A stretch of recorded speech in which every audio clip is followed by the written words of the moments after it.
بسم الله الرحمن الرحيم. مبدئيا كنت عايز اطلع في نهائي السوبر الاهلي وبيراميدز، بس كان عندي ظروف. انما شايف القنوات عمالة تتكلم على الاهلي الاهلي الاهلي الاهلي، الدوري وظلم، والكؤوس اللي خدها ظلم، وافريقيا ظلم، يعني كل الظلم. حتى احمد جمال بيجيب الاعلام احمد جمال عفت نصار، وكل الظلم قاعدين للاهلي. وتبصوا للاهلي، الاهلي ما بيلعبش 14 لاعب، الاهلي ما بيلعبش 15 لاعب في الملعب، الاهلي ما بيلعبش 16 لاعب، الاهلي 11 زي اي فرقه. بس الفرق هنا الرجوله، الفرق رجوله. بصوا لعيبه الزمالك، بصوا لعيبه المخنثه دي، بصوا لعيبه المستنتيه. الفرق بين الاهلي ان بتقولوا حظ، طب ربنا بيدي المجتهد برضه، يعني ربنا بيدي للمجتهد.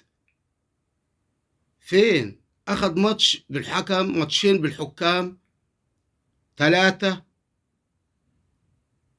إنما دوري وكاس وأفريقيا، ولو دخل كأس العالم برضه هينافس. يعني حاجة غريبة. بس سايبين الزمالك اللي تعدل من لعيبته وماسكين في الأهلي. عدل من لعيبة الزمالك، اتكلم على الزمالك. بص شوف الزمالك، أنا عايز الزمالك بطولة، عايز يا عم، عايز يتغلب، بس عايز احس برجاله في الملعب. اقسم بالله ما الواحد حتى ما هيزعل، يعني هيبقى عادي، يعني مرتاح نفسيا. بس تحس ان في الرجاله بتلعب. مش هقول لك في فرقه، لا، في الرجاله بتلعب. ده سايبين المستنتين دول وماسكين اهل في الاهلي، اهلي اهلي اهلي اهلي. الاهلي رجاله. المشكله الاهلي بيلعبوا رجاله في الملعب، لعيبه بتاعت بطولات، النادي بتاع بطولات. لو لعب فيها، يعني عايز اقول لك لو لعب فيه جيبه من قسم رابع، مش هقول لك من قسم ثالث، وحطه في الاهلي هيلعب. انه هو فعلا مبدأ الاهلي البطولات، هو اللي يخش كده. زي ما انا قلت، اللي بيخش لو انت جايبينك من فرقة وبتاخد ال 12 في الدوري الممتاز، ايا كان، من المحلة، من انبي، من اي فرقة، بينسوك الرقم اللي انت متعود عليه، الثامن التاسع العاشر. الاهلي بينسلك خالص، انها دي اداره، هم مدرسه فعلا في دي. اي لاعب بيخش بيتاقلم مع الفرقه. اديك شايف مروان عطيه، تحس ان هو مولود في الاهلي، يعني اتولد في الاهلي. اي لاعب كده. واللاعب اللي ما بيقدرش على الضغوطات بيمشي. انما انت بص للزمالك، انا عايز اشوف رجاله. انا شايف فرقه مستنتيه. يمكن المدرب ده يعني مخليني مرتاح نفسيا بصراحه شويه، يعني اتمنى برضه ان حاسس ان هيعودهم على الرجوله شويه. ده ما فيش، دي لاعيبه ما فيش خالص. انما انتوا باصين الاهلي الاهلي الاهلي، اقعدوا قولوا الاهلي الاهلي الاهلي الاهلي يكسب ويمشي وياخد بطولات، وانتوا بصوا للفرقه دي تعادل يا اما تهبط. اتكلم على الزمالك، شد من اللعيبه شويه، نفسي يسترجلوا.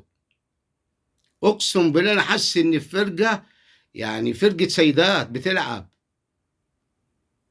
الزمالك بحس ان فرقه سيدات. يا اخي انا عايزك تلعب وتكسب وتاخد بطولات، خد بطوله من كل اربعه حتى، العب وتغلب. اسمك طالع مرتاح نفسيا، والناس اللي بتتفرج عليك مرتاحه نفسيا.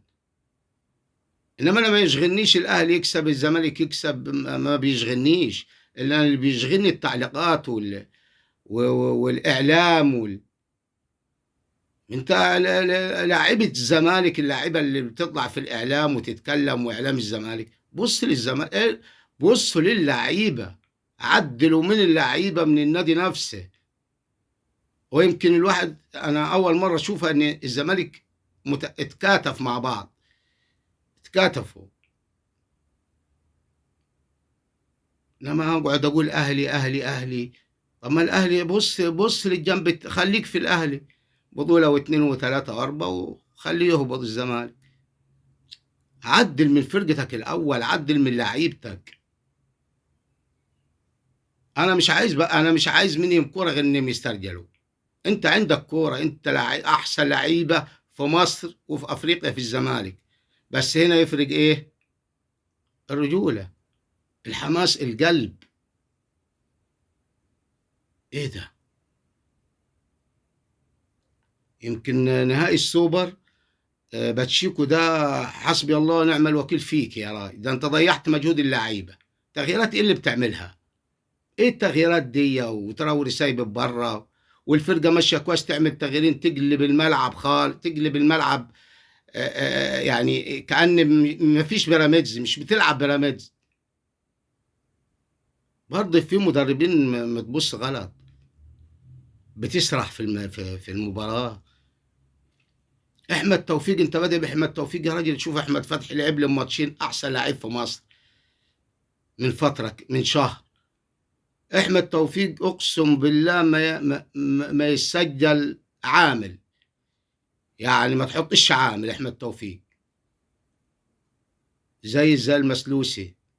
المسلوسي بص لعيبه الاهلي وبص لعيبه الزمالك، اهو انا بتكلم برضه على كده بمناسبه المسلوسي، تلاقيه بعد ما يلعب الكوره يعمل لك كده ايد، يعني ايه ايه. انا لو مدرب وماسك الزمالك وفي باكرايت كده، بص على باكرايت الاهلي، اجيبها اقول له بص على اكرم توفيق بيعمل ايه، بص على احمد فتحي بيعمل ايه برضه في السن ده.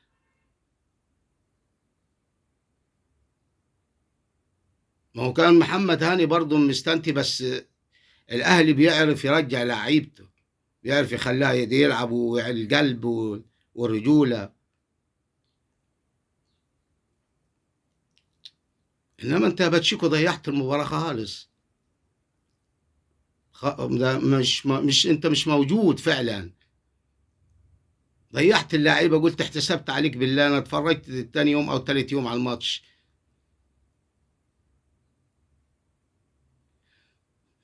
انما الزمالك، اعلام الزمالك، بص شويه للزمالك، بص شويه للزمالك، ما تمسكوش في الاهلي. كل ما تمسكوا في الاهلي ياخد بطوله، كل ما تمسكوا في الاهلي ياخد بطوله. ده انتوا حتى ما عندكمش دم في التعليقات ولا في الكلام ما عندكمش دم خالص، ولا عندكم فكر ولا عقل ولا نظرة انكم تبص تقولوا لا احنا لعيبة الزمالك مش موجودة، لعيبة الزمالك ما في مستنتية، لعيبة الزمالك مش رجالة، لعيبة لعيبة الزمالك شلل، مش بتقولوا الكلام ده.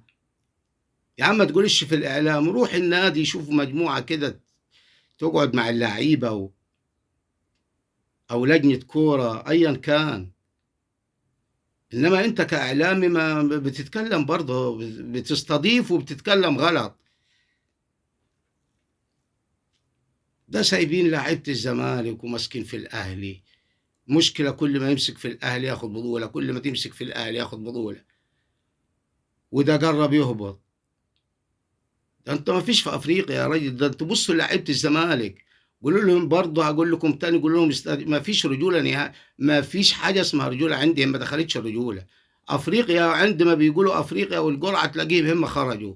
ازاي ما نعرفش؟ اما تتكلم على كده، يمكن الاتحاد الافريقي ظلمكم، ظلمنا، طلع الزمالك قبل ما يلعب، مش فاهم برضه، يعني انا برضه مش قادر اعقلها. مش لعيبه، مشيهم. ايه عندي احرف لعيبه بس ما فيش قلب، القلب ده مش موجود.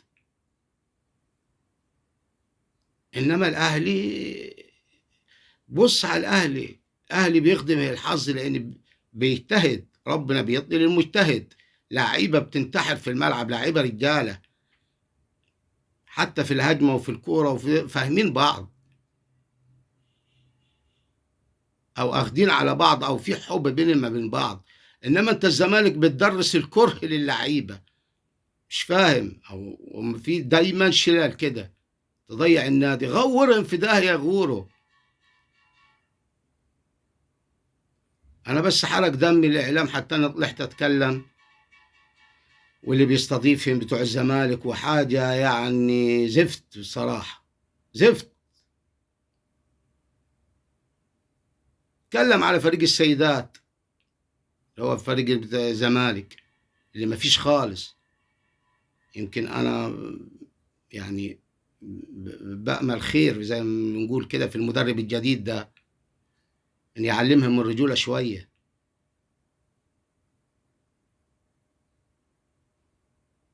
السلام عليكم ورحمة الله وبركاته.